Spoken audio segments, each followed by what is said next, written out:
The headliners.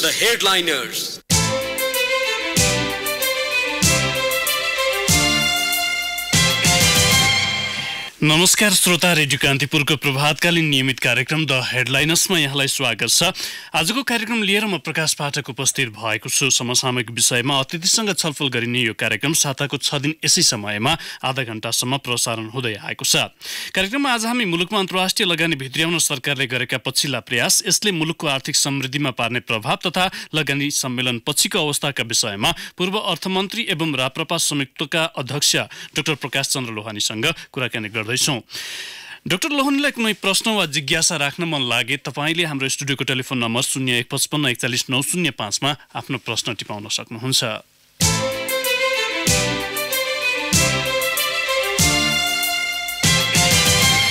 विदेशी लगानीकर्तालाई आकर्षित गर्दै मुलुकमा वैदेशिक लगानी बढाउने उद्देश्यले सरकारले यसै साता लगानी सम्मेलनको आयोजना गर्यो। सम्मेलनबाट सरकारले आशातीत प्रगति हात पार्न नसके पनि भएका उपलब्धिलाई अर्थविदहरूले सकारात्मक रूपमा व्याख्या गरेका छन्। आजको कार्यक्रममा हामी सम्मेलन र सम्मेलन पछिको उपादेयताका विषयमा पूर्व अर्थमन्त्री समेत रहनुभएका राप्रपा संयुक्तका अध्यक्ष डाक्टर प्रकाश चन्द्र लोहानीसँग कुराकानी गर्दैछौँ। कुराकानीका लागि आजका हाम्रा अतिथि लोहानी यति बेला हाम्रो टेलिफोन सम्पर्कमा हुनुहुन्छ। डाक्टर लोहानी, स्वागत छ कार्यक्रममा। धन्यवाद। सरकारले यसै साता लगानी सम्मेलनको आयोजना गरेको छ। समग्रमा तपाईको आँखाले देख्दा लगानी सम्मेलन कतिको सफल भयो? लगानी सम्मेलन गर्नु आफैमा राम्रो कुरो हो कि त्यसमा शंका छैन, किनभने आर्थिक विकासको लागि लगानी चाहिन्छ, लगानी वृद्धि गरेर लैजानुपर्छ र त्यसको लागि बाहिरी आफ्नो आन्तरिक स्रोतले नपुग्ने भएपछि बाहिरी स्रोत पनि ल्याउनु भन्ने कुरा चाहिँ त्यो राम्रो कुरा हो। र वास्तवमा नेपालको आफ्नो आन्तरिक स्रोतले नेपालको बचत दर एकदम कम छ। नेपालको आन्तरिक स्रोतले मात्रै पुग्दैन, बाहिरबाट ल्याउनुपर्छ भन्ने यो थिम चाहिँ करेक्ट थिम हो। यही थिममा तपाईँको चाइनामा यही छ, इन्डियामा यही छ। उनीहरूले लगानी ल्याउने, लगानीको साथसाथै त्योसित व्यवस्थापकीय तपाईँको सिपहरू आउँछ, प्रविधि आउँछ, इत्यादि सबै कुराहरू आउँछ। त्यसैले यो यसप्रति जानु चाहिँ राम्रो कुरा हो यो आफ्नोमा। त्यसलाई सरकारले गरेको प्रयासमा तर एउटा कुरो के आउँछ भने हेर्नु, 2 वर्ष अगाडि पनि लगानी सम्मेलन भएकै थियो। 14 खरब रुपियाँ जम्मा आउँछ भने त्यो बेला हुँदाखेरि पनि ठुल्ठुलो यही अहिले जस्तै हाइप भन्छ नि, अब के नहुन्थ्यो, नेपालमा लगानीको फ्लो आउँछ, यता आउँछ, उता आउँछ, इत्यादि सारा कुराहरू भएको थियो। तर अहिले हामीले सुन्दाखेरि चाहिँ जम्मा चाहिँ 1 खरब को चान्चुनमा चाहिँ लगानी आउने प्रक्रियामा छ। त्यो पनि आइसकेको छैन, आउने प्रक्रियामा छ भन्नुको मतलब 10% पनि आएको छैन तपाईँको कि। अब अहिले 17 उहाँले त 28-30 खरबको कुरा गर्दै हुनुहुन्थ्यो, तर 17 अरब जतिको चाहिँ अन्डरस्ट्यान्डिङ हो भनेको छ। त्यसमध्येमा पनि कतिपय चाहिँ पुरानै भइरहेका कुराहरूलाई नयाँ रूप दिएर आएको पनि छ। खैर जे होस्, तर त्यो आइसकेपछि अब प्रश्न आउँछ, किनभने पहिलेको गरेको प्रतिबद्धताको अनुसार किन आएन त? के कारणले आने नेपालीहरू, के विदेशी लगानीकर्ताहरू चाइनामा जान सक्ने, इन्डियामा जान सक्ने, सबै ठाउँमा क्याम्बोडिया र लाओसमा नेपालभन्दा धेरै विदेशी लगानी हुन सक्ने, नेपालमा चाहिँ किन यो आकर्षण नभएको भन्ने कुराहरू, यो प्रश्न हामीले गर्नुपर्छ र हाम्रो कहाँ कमजोरीहरू भयो हामी भन्ने कुराहरू आउँछ। अब यसमा यो प्रश्नको उत्तरमा पनि एउटा कुरो अर्को के आउँछ भने होइन, त्यो बेलामा त अब के गर्ने, देशमा चाहिँ स्थिर सरकार थिएन, अस्थायी सरकार थियो, त्यसकारण लगानीकर्ताहरूले चाहिँ यो अस्थायी सरकार भएको बेलामा किन लगानी गर्ने भनेर आएनन् भन्ने कुरा पनि आउन सक्छ। तर अहिले त स्थिर सरकार भएको पनि त 1 वर्ष भइसक्यो। स्थिर सरकार भनेर हरेक दिन, हरेक घण्टा, हरेक क्षण चाहिँ तपाईँको नेताजीहरूले चाहिँ यसलाई कराइराख्नु भएको छ, भनिराख्नु भएको छ कि उहाँले 2 तिहाई स्थिर सरकार मात्रै होइन, 2 तिहाईको सरकार, स्थिर सरकार, बलियो सरकार, इधर उधर भनिराखेको छ भने यो 1 वर्षमै पनि लगानी हेर्नुहुन्छ भने वास्तवमा पोहोरको भन्दा चाहिँ वैदेशिक लगानी एकदम कम भएर गयो। किन यो भइराखेको छ भन्ने कुराहरू हो। यसको विश्लेषण चाहिँ पनि उहाँहरूले गर्नुपर्छ। यसको लागि त म के भन्छु भने नेपाल सरकारले व्हाइट पेपर भन्दै निकाल्ने उहाँहरूको सोच छ नि त। नेपाल सरकारले व्हाइट पेपरै निकाले पनि हुन्छ, किन 1 वर्षमा यो लगानी आएन, यसलाई करेक्सन गर्न हामी कसरी गर्छौँ भन्ने कुरा, यो यसमा चाहिँ नेपाल सरकारको ध्यान जाओस् भन्ने चाहिँ डाक्टर लोहनी, जसरी लगानीका लागि विदेशी लगानीकर्ताहरू आश्वस्त हुन नसकिरहेको पछिल्लो घटनाले पनि देखाएको छ, किनभने सरकारले त अन्तको भन्दा नेपालमा गरेको लगानीको प्रतिफल बढी हुन्छ भनेर दाबी गरिरहेको थियो, त्यही अनुसारको आह्वान थियो उसको। तर जसरी चाहिँ लगानीकर्ताहरूले नेपाललाई रोज्न सकिरहेको अवस्था अथवा नेपाललाई विश्वास गर्न सकिरहेको अवस्था नभएको अवस्था देखिएको छ यसपटक पनि, यसको मुख्य कारण चाहिँ के मान्नुहुन्छ तपाईँ? अब लगानीकर्ताले लगानी किन गर्छ भन्ने प्रश्न हामीले ल्याउनुपर्छ। लगानी गर्ने यहाँ उनलाई नेपाललाई दान दिन आउने पनि होइन, यहाँको चाहिँ अरू कारणले पनि आउने होइन, दुइटै कारणले मात्रै आउँछन्। एउटा के भने लगानी गर्दाखेरि प्रतिफल राम्रो हुन्छ भन्ने कुरा, र नेपालमा लगानी गर्दाखेरि यहाँ जोखिम कम छ, प्रतिफल राम्रो हुन्छ होइन। त्यो यो दुइटै सिद्धान्त रिस्क एन्ड रिटर्न भनेर भन्छन्, र यो सिद्धान्त चाहिँ आन्तरिक लगानीमा पनि लाग्छ। तपाईँलाई भोलि कसैले 1 करोड रुपियाँ दाम दियो भने तपाईँ कहाँ जानुहुन्छ? तपाईँ जहाँ जोखिम कम छ र जहाँ नाफा बढी छ त्यहाँ तपाईँ ध्यान दिनुहुन्छ होइन। त्यस कारण यो जोखिम र नाफाको यो सन्तुलन को कुरा हो। अब जोखिम चाहिँ नेपालमा तपाईँको चाहिँ घटेर गएन नेपालमा, त्यही यथार्थ चाहिँ त्यही हो। विदेशी लगानीकर्ताहरूले लगानी गर्दाखेरि नेपालमा लगानी गर्दाखेरिको जोखिम चाहिँ नेपालमा नयाँ सरकार आएपछि पनि घटेर गएन, बरु बढेरै गएको छ। यो चाहिँ तपाईँको यो वर्ल्ड ब्याङ्कहरूले निकाल्छन्। बिजनेस व्यवसाय गर्नको लागि चाहिँ कठिन देशहरू कुन मध्येमा भन्दाखेरि नेपाल कठिन देशमा पर्छ। तपाईँको भारतले यो 2-3-4 वर्षमा व्यवसाय गर्नको लागि धेरै कठिनबाट धेरै सजिलोमा भारतले आफूले छारिसक्यो कि तपाईँको सुधार गरेर, तर नेपालले त्यो गर्न सकेका छैन। एउटा जोखिमको दृष्टिकोणले, व्यवसाय गर्ने दृष्टिकोणले नेपाल कठिन देशमा पर्छ। त्यसैले उनीहरूले त हेरिराखेको हुन्छ नि, पैसा लगाउने मान्छेले त यो सबै कुरा हेरिराखेको हुन्छ। यो कठिन देशमा किन लगाउने? त्योभन्दा कम जोखिम भएको देशहरू, त्योभन्दा व्यापार गर्न सजिलो, व्यवसाय गर्न सजिलो भएको, प्रतिफल त्यही भए पनि व्यवसाय गर्न सजिलो भएको देशमा प्रतिफल तपाईँको 15% भए पनि व्यवसाय गर्दा अर्को ठाउँमा चाहिँ तपाईँलाई 10 अङ्कको व्यवसायको सङ्कट छ, नेपालमा चाहिँ 20 अङ्कको व्यवसायको सङ्कट छ भने तपाईँ 10 अङ्कपट्टि नै जानुहुन्छ प्रतिफल एउटै भए पनि। त्यसकारण त्यो हिसाबले चाहिँ नेपालमा चाहिँ इज अफ डुइङ बिजनेस नेपालमा व्यापार व्यवसाय गर्ने नेपालमा कठिन छ, एउटा कुरो त्यो देखिएको छ। अब एउटा यहाँनिर प्रश्न आउँछ, जस्तो परिवेश, सरकारी नीति र बजार क्षेत्रको हिसाबले लगानी सम्मेलनका क्रममा जसरी प्रतिबद्धताहरू आएको छ त्यसको सार्थकता चाहिँ कतिको देखिन्छ, अथवा सरकारले जुन भनिरहेको छ लगानीको उपयुक्त क्षेत्र बनिसकेको छ नेपाल भनेर, त्यसमा चाहिँ शङ्का गर्ने ठाउँ कतिको देखिन्छ? होइन, त्यो त के भने म तपाईँको चाहिँ स्वस्थ छु भनेर कसैले भनेर एकदम कराएर हिँड्छ भने पनि 2 कदम हिँड्ने बित्तिकै उसलाई श्वास आउनु थाल्यो भने म स्वस्थ छु भनेर कराएर हिँडेको कुनै अर्थ हुन्छ र? होइन, त्यस्तै हो। तपाईँले अहिले सरकारले भन्नु पनि, अब सरकारको उहाँ सत्तामा बस्नु भएको छ, 2/3 दम्ब छ, 2/3 गर्व छ, हामीले संसार जित्यौँ भन्ने, नेपाल जित्यौँ भन्ने उहाँलाई भावना छ। त्यसैले हामीले गरे सब कुरो ठिक छ, एकदम सजिलो छ, आउनु तपाईँहरू ढुक्क आउनुहोस् इधर उधर भन्ने कुरा छ। तर उही मैले भने नि, तपाईँको 1 किलोमिटर दौड्छु भनेर हिँड्न सक्ने मान्छे तपाईँको चाहिँ 100 मिटरमै श्वास गर्न थाल्ने स्थितिमा चाहिँ नेपालको अहिलेको स्थिति छ। यसको अर्को एउटा कारण पनि किनभने नेपालमा करप्सन चाहिँ बढेर गएको छ। यो करप्सन इन्डेक्स भन्ने पनि देखाएको छ, र करप्सन बढेर गएको हुनाले मान्छेहरू यो झन्झटमा पार्न, लगानीवालाहरू झन्झटमा पार्न चाहँदैनन्। हेर्नुहोस् अघि म तपाईँलाई 2-4 उदाहरणै दिन्छु नि, किनभने यो त लगानीकर्ताले हेरिरहेको हुन्छ। उनीहरू यहाँ आउँछन्, आफ्नो एम्बेसीमा जान्छन्, एमएसीमा गएर नेपालको स्थिति के छ, नेपालमा तपाईँको यहाँको प्रशासनमा यो राजनीतिक तहमा करप्सनको स्थिति के छ, यी सबै कुराहरू त सोधिरहेको हुन्छ नि। सोद्धाखेरि के देखिएको छ भने त्यो पोजिटिभ रेस्पोन्स चाहिँ मैले होला जस्तो मलाई लाग्दैन। किन एउटा हेर्नुहोस्, मेलम्चीकै कुरा हेर्नुहोस्, एउटा सचिवले मन्त्रीलाई घुस खायो भन्छ, मन्त्रीले सचिवलाई घुस खायो भन्छ, झगडा गरिरहेछन्, 2 महिनामा आउनुपर्ने पानी अब 2 वर्ष त ढिलो भएर गयो नि त। होइन, यो त यथार्थ हो नि, यथार्थ हो। अब को हो त? सरकार केही भन्न पनि सक्दैन, सचिवलाई गलत पनि भन्न सक्दैन, मन्त्रीलाई गलत पनि भन्न सक्दैन। अघि यस्तो अब यो सरकार, यो बलियो सरकार भन्ने कि कमजोर सरकार भन्ने कि हुतियारा सरकार भन्ने कि नालायक सरकार भन्ने? अब तपाईँले यी कुराहरू भनिरहँदा सरकार त परिकल्पना नगरेका सम्भावनाका ढोकाहरू खुल्दै गएको भनेर दाबी गरिरहेको अवस्था पनि त छ नि। परिकल्पना नगरेका ढोकाहरू खुल्ने भनेर भन्दा नेपालमा मेट्रो रेल ल्याउँछु, यो ल्याउँछु, परिकल्पना गर्न त तपाईँलाई छुट्छ नि, एउटा सेटेलाइटै हामी पठाउँछौँ भन्दा पनि छुट्छ नि। तर म तपाईँलाई एउटा कुरा भन्छु, तपाईँले यहाँको सडकको तपाईँ 20 लाख 30 लाख 40 लाख पर्यटक ल्याउँछु भन्नुहुन्छ, लगानी गर भन्नुहुन्छ, यहाँ सडक टाल्न सक्नु भएको छ, धुलो कम गर्न सक्नु भएको छ।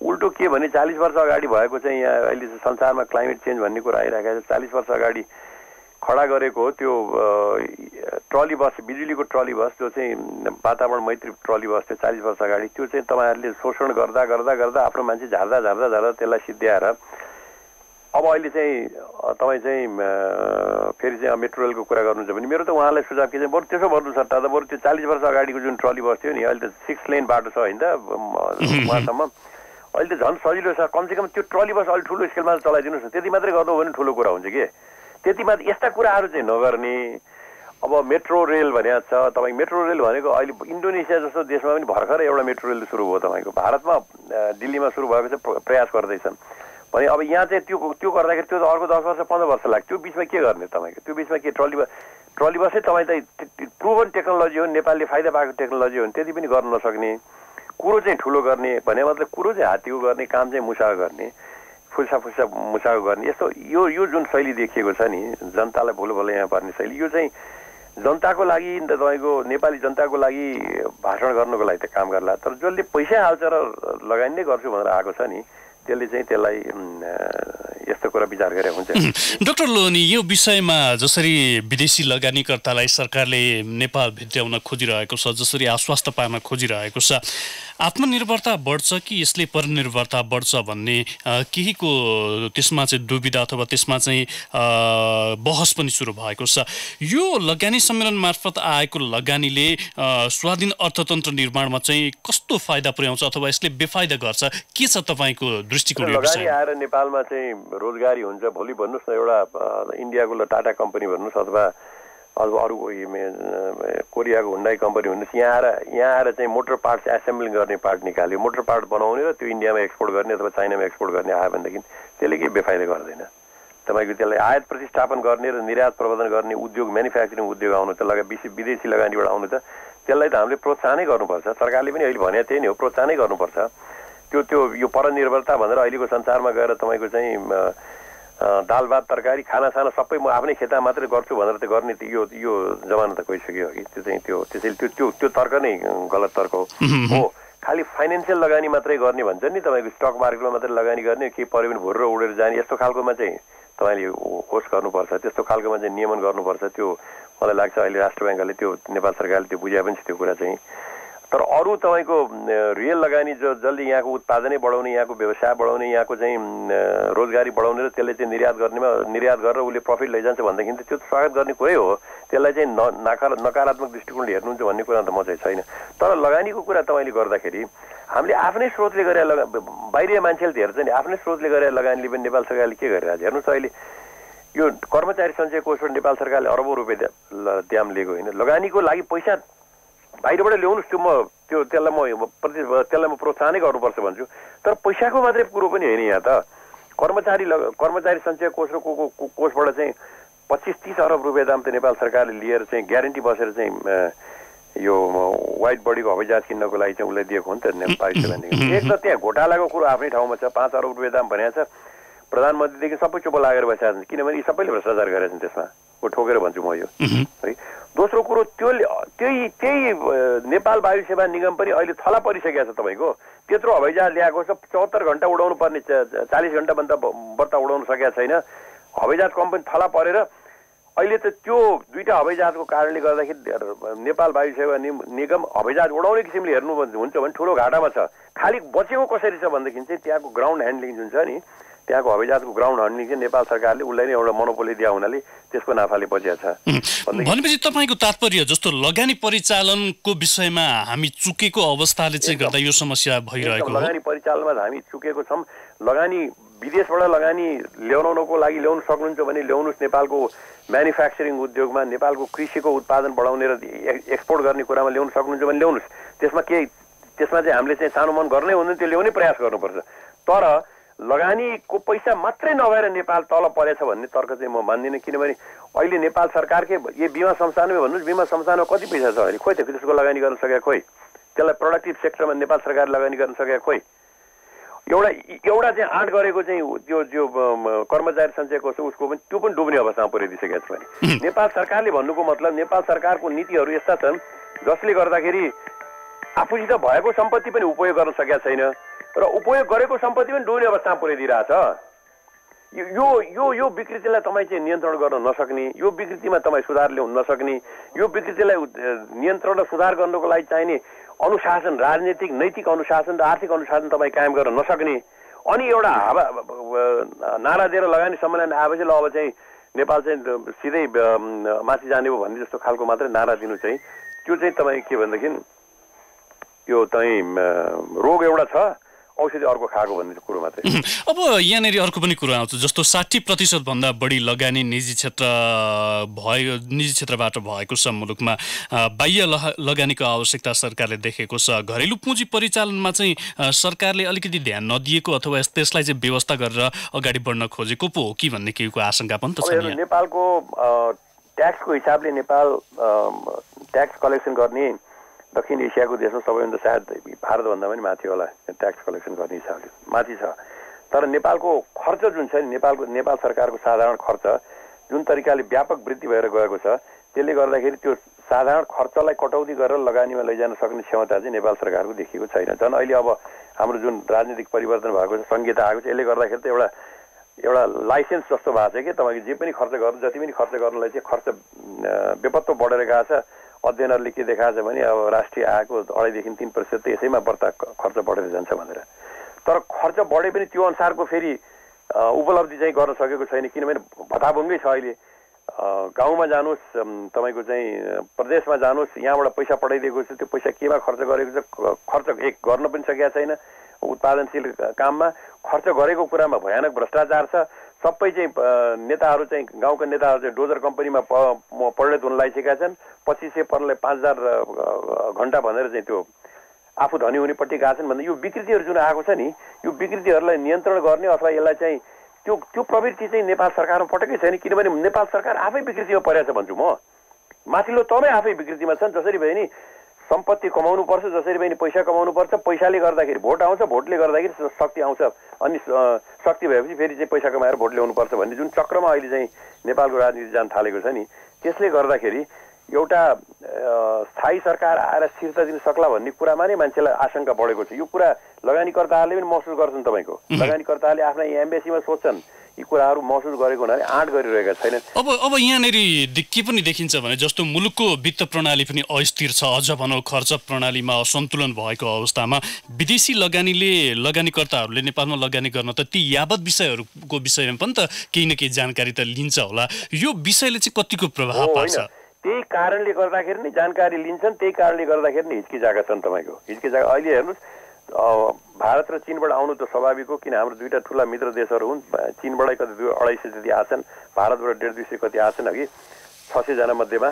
तर पाश्चात्य देशहरूबाट जस्तो अमेरिका जस्तो देशहरूबाट कोही पनि आएको छैनन् तपाईँको यहाँ वास्तवमा सिरियस मान्छे कोही पनि आएको छैनन्। र मैले त अझ यसमा मेरो त अझ एउटा प्रश्न पनि छ तपाईँको के भयो भने यो यत्रो एम्बेसीहरूमा खर्च गरिरहेछौँ हामीले यिनीहरू के गरेर बसिरहेछन् त? अमेरिकामा बसेको त्यत्रा राजदूत छन् बेलायतमा बसेका राजदूतहरू छन् के खालि ककेल खाएर बसिरहेछन् यिनीहरू? यहाँ कमसेकम त्यहाँका ठुल्ठुला कम्पनीहरूसित गएर कुराकानी गरेर आउनुहोस् भनेर तिनीहरूलाई ल्याउन किन नसक्ने? इकोनोमिक डिप्लोमेसी भने के हो? यो पनि एउटा प्रश्नको कुरो आएको छ। अनि इन्डियामै के नेपाल र इन्डियामै हेर्नुहुन्छ भने पनि इन्डियाका ठुल्ठुला नेपालमा चाहिँ कम्पनीहरू आउने सन्दर्भमा चाहिँ इन्डियाका तपाईँ इन्फोसिस हो विप्रो हो जो यो टेक्नोलोजी यो के अरे यो सञ्चारको क्षेत्रमा यो आइटी क्षेत्रमा त्यता ठुल्ठुला कम्पनीहरूको खोइ थियो तिनीहरूका प्रतिनिधि तिनीहरूलाई त डाकेर सम्मान गरेर पनि ल्याउनु पर्छ नि त। एउटा आइटी सेन्टर मात्र यिनीहरूसित कोलाबोरेसन गरेर हाम्रो तपाईँको चाहिँ त्यो उसमा बनेपामा चाहिँ 25 वर्षदेखि थन्केर बसिरहेको छ त्यत्रो फेसिलिटीहरू यति युज गर्न किन नसक्ने हामीले? डाक्टर लोहनी यहाँलाई केही बेर कार्यक्रममा रोक्ने बेला भएको छ। हामी ब्रेकतर्फ जान्छौँ। ब्रेकपछि केही श्रोताका पनि प्रश्न लिएर थप छलफल गर्नेछौँ। कृपया टेलिफोन सम्पर्कमै रहिदिन यहाँलाई आग्रह गर्दछु। अहिलेलाई भने ब्रेकको पालो।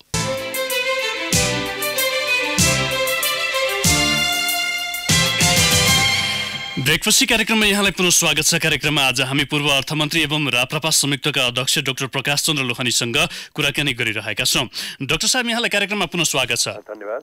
धेरै श्रोताहरूले जिज्ञासा टिपाउनु भएको छ। श्रोताको जिज्ञासा अगाडि म मेरो प्रश्न यहाँलाई राख्छु। जस्तो मुलुकको श्रम बजारमा हरेक वर्ष 60% नयाँ श्रम जनशक्ति उत्पादन हुन्छ। लगानी सम्मेलन सरकारले आयोजना गर्दै विदेशी लगानीलाई अलिकति प्रोत्साहन गरिरहेको अवस्था छ। सँगसँगै नेपालले वैदेशिक रोजगारीलाई पनि त्यत्तिकै प्राथमिकता दिएर विदेशी मुलुकहरूसँग श्रम सम्झौताको काम गरिरहेको छ। श्रम बजारमा यसरी मुलुकको जनशक्ति पठाएर अन्तर्राष्ट्रिय लगानीकर्ताहरूलाई आह्वान गर्दा त्यसको चक्र चाहिँ अलिकति नकारात्मक पर्ने अवस्था चाहिँ कतिको देख्नुहुन्छ तपाईँ? नेपालको श्रम बजारमा 3 देखि 4 लाख नयाँ युवकहरू नयाँ युवा शक्तिहरू नेपालको श्रम बजारमा आउँछन् र उनीहरूलाई अब कामको लागि चाहिँ वास्तवमा भन्नुहुन्छ भने नेपालमा काम त्यति एब्जर्भ गर्ने कामै छैन। नेपाल सरकारले खर्च गर्ने भनेको पैसा पनि खर्च गर्न सकेका छैन, तपाईँले देखिहाल्नुभयो। र अब 2-3 महिनाभित्रमा चाहिँ उयो असारे विकास भन्छन् नि, ठेकदार र कर्मचारी, यो प्रशासनिक कर्मचारी र अथवा राजनीतिक तत्त्वहरू मिलेर खाने काम चाहिँ अब यो 3 महिनामा सुरु हुन्छ। अब तपाईँ अरबौँ दिनमा एक दिनमा अरबौँ रुपियाँ दामको निकास हुन थाल्छ अघि। त्यसैले यो नेपाल सरकारले आफ्नो स्रोत साधनबाट राम्रो उपयोग गरेर श्रम बजारमा त्यसबाट हुने प्रभावलाई नेपाल सरकारले पटक्कै प्रयोग गर्न सकेका छैन। त्यो चाहिँ यो सरकार मात्रै भन्दिनँ म, योभन्दा अगाडिका सरकारहरूको पनि गति त्यही हो। यो सरकारले थाई सरकार भएको हुनाले केही सुधार ल्याउला कि भनेर त्यो सुधार पनि यसले पनि केही ल्याउन सकेका छैन। अब भ्रष्टाचारको विषयमा त सरकारले निकै कठोर नीति लिन्छु भनेर भनिरहेको अवस्था थियो। तपाईँले केही समय अगाडि ब्रेकभन्दा अगाडि मात्र वाइट बडी प्रकरणमा चाहिँ सरकारकै उच्च तहका व्यक्तित्वहरूको पनि संलग्नता भएको कुराहरू चाहिँ दाबी गरिरहनु भएको छ। यो त्यही ढङ्गले अथवा पुरानै परिपाटीमा अगाडि बढिरहेको महसुस तपाईँले पनि गर्नुभएको हो? पुरानै परिपाटी, म त्यसको लागि म तपाईँलाई प्रमाण दिन्छु। यो तपाईँको वाइट बडीमा चाहिँ 5 अरब रुपियाँ दाम भ्रष्टाचार भयो भनेर त नेकपा सहित भएको चाहिँ समितिले गरे हो नि त, नेपाल मान्यहरूले त रिपोर्ट लेखेर दिए हो नि त। त्यो रिपोर्ट लेखेर दिइसकेपछि नेपाल सरकारले के भन्यो भने ओहो हामी यसको छानबिन गर्छौँ, यो छानबिन गर्नको लागि 45 दिनभित्रमा चाहिँ छानबिन गरेर प्रतिवेदन पेश गर्नको लागि एउटा उच्च स्तरीय एउटा कमिटी गठन गर्छौँ भनेर यसको कानुनी वैधानिक त आफ्नो ठाउँमा होला उहाँले भन्नुभयो। उहाँले भनिसकेर उहाँले मान्छेको नाउँ पनि घोषणा गर्नुभयो। आज 3 महिना भइसक्यो, उहाँले त्यो मान्छेलाई चिठी लेखेर पनि दिनुभएको छैन भनेपछि यो त के प्रमाणै हो नि तपाईँको? यो त करप्सन नेपाल सरकारले खास जनतालाई भुलाउनको लागि चाहिँ 45 दिन भनेर भनिदियो, तर त्यो खोज तलास गर्न ऊ तयार छैन। तपाईँ किन हुनुहुन्न भने जब तपाईँ इन्भल्भ हुनुहुन्छ त्यो बेला तयार हुनुहुन्न कि। त्यसकारण यो त मैले त्यसैले भने, मैले यसै आधारै लिएर भनेको छु कि यो इस्युमा यो इस्यु देख्दाखेरि चाहिँ भ्रष्टाचारमै यो अहिलेका सत्तावर्गहरू चाहिँ संलग्न छन्। र अब प्रतिपक्षको मौनताको विषय पनि त यहाँनिर जोडिन्छ। यसको बारेमा केही एक शब्द पनि उठाउन नसक्नु नेपाली काङ्ग्रेसले।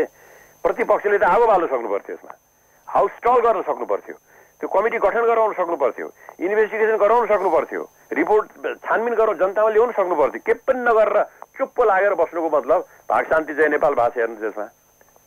सरकार पक्ष र प्रतिपक्ष दुईटै मिलेका छन् यसमा। हामीलाई धेरै श्रोताले जिज्ञासा टिपाउनु भएको छ। अब श्रोताको प्रश्नतर्फ यहाँलाई लिएर गएँ। धनराज गौतमले भइरहबाट सोध्नु भएको छ, इटालियन कम्पनी सिएमसी जसरी भाग्ने त होइनन्, अरू विदेशी कम्पनी पनि लगानीका लागि सरकारले आह्वान गरेको छ, कम्पनीहरू भाग्ने क्रम पनि त उत्तिकै भएको छ, त्यसतर्फ चाहिँ ध्यान दिनुपर्छ कि पर्दैन? होइन, यो कम्पनी चाहिँ यो त्यसरी भाग्न नपरोस् भनेर नै यो कम्पनी आउन गाह्रो मान्छन्। तपाईँको इटालियन कम्पनीको जुन केस भएको छ नि, त्यसमा इटालियन कम्पनीले केही बदमासी गरेको छ कि छैन हामीलाई थाहा छैन, तर जुन किसिमबाट यसलाई ह्यान्डल भयो नि, सचिवले मन्त्रीलाई भ्रष्टाचारी भन्ने, मन्त्रीले सचिवलाई भ्रष्टाचारी भन्ने, अनि कम्पनी भाग्ने भन्दाखेरि त यहाँ त के भइरहेको छ? यहाँ त वाट इज ह्यापनिङ? यो कुरो त विदेशी लगानीकर्ताले पैसा हुने अगाडि तपाईँ कुनै एउटा जग्गा किन्न जानुभयो भनेर भने त्यो जग्गामा चाहिँ अलिकति वादविवाद छ भने तपाईँ पैसा हाल्नुहुन्छ, त्यस्तै त हो नि। पुरुषोत्तम पोखरेलले चापागाउँ ललितपुरबाट सोध्नु भएको छ, लगानी सम्मेलनमा ऊर्जालाई विशेष प्राथमिकता दिनुको कारण चाहिँ के होला? किनभने नेपालमा त लगानीका अन्य विकल्पहरू पनि थिए, तर सरकारले ऊर्जालाई नै प्राथमिकता दिएको अवस्था छ। होइन, यो त ठिक छ तपाईँको प्राथमिकता दिएको, किनभने ऊर्जा आर्थिक विकासको आधारशिला र मेरुदण्ड नै ऊर्जा हो र नेपालमा ऊर्जाको खपत प्रति व्यक्ति प्रति घन्टा युनिट चाहिँ अहिले चाहिँ 150 जति छ, जबकि इन्डियामा तपाईँको 600-700 पुगिसकेको छ, चाइनामा 3500 छ। भन्नुको मतलब हामी यदि बाँची जाने हो भनेदेखि ऊर्जा जति बढीभन्दा बढी ऊर्जाको खपत नै एउटा आर्थिक विकासको मापदण्ड र एउटा प्रक्रियामा हुनाले त्यो ऊर्जाको उत्पादन यहाँ होस् भन्ने कुरा ठिक हो, तर एउटा के हुनुपर्छ भने ऊर्जा विदेशी लगानीबाट यहाँ उत्पादन भइसकेपछि पनि नेपालमा खपत नभएको मात्रै बाहिर जान पाउनुपर्छ। नेपालमा खपत भएको बजार मूल्य तिरेर नेपालले किन्न पाउनुपर्छ। त्यो सिद्धान्त अहिलेसम्म लागू भएको छैन तपाईँको। अहिले त के पनि विदेशीले यहाँ ऊर्जा उत्पादन गर्यो भनेदेखि 90% सबै बाहिर जाने भनेपछि यहाँको मान्छेले के हेरेर बस्नु त?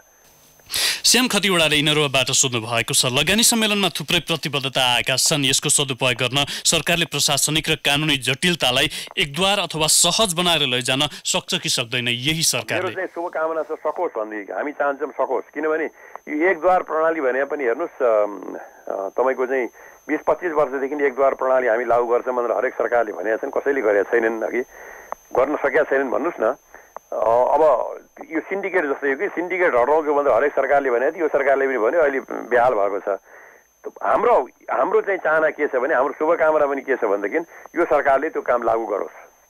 मुकुन्द प्रसाद अधिकारीले गोठाटारबाट सोध्नु भएको छ, सरकारले गरेको काम विपक्षी दलले किन सधैँ नकारात्मक रूपमा लिन्छ? लगानी सम्मेलन क्रममा आएका प्रतिबद्धतालाई सरकारले सदुपयोग सुरक्षा दिन सक्ने अवस्था चाहिँ तपाईँ देख्नुहुन्छ कि हुन्न? होइन, नकारात्मक रूपमा लिएको होइन। हेर्नुहोस्, नकारात्मक रूपमा लिएको होइन।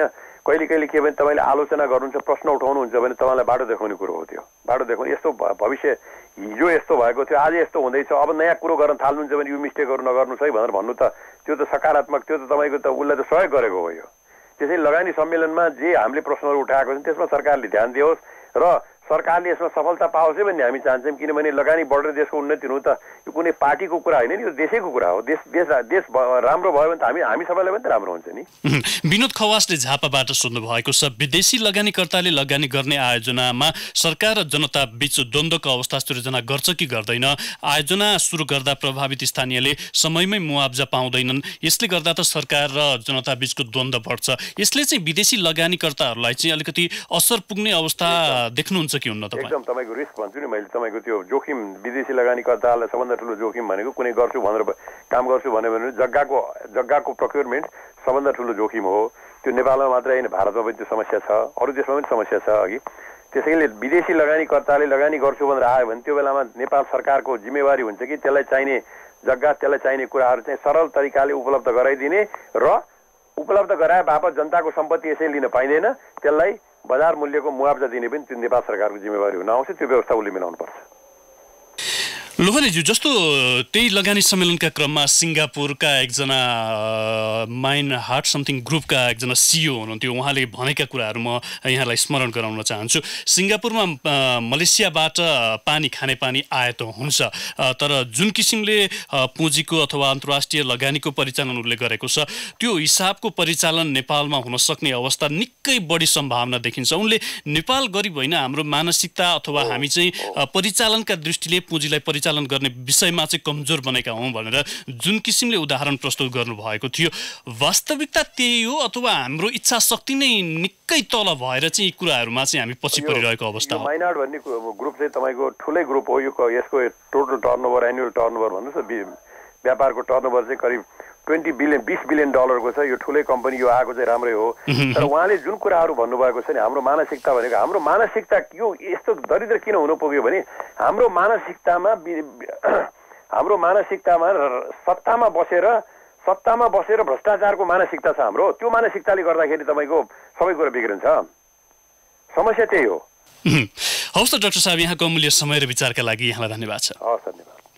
हवस् त श्रोता, आजका लागि कार्यक्रमको निर्धारित समय पनि सकिएको छ। समय अभावले गर्दा बलभद्र आचार्यले झापाबाट सुन्नु भएको प्रश्न हामीले राख्न सकेनौँ।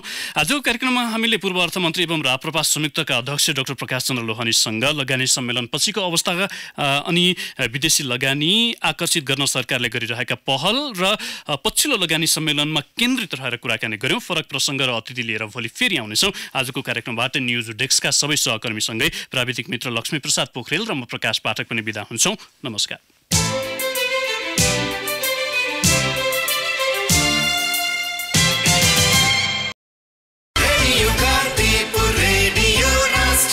सूचना र मनोरञ्जनको संवाहक रेडियो राष्ट्रको रेडियो कान्तिपुर।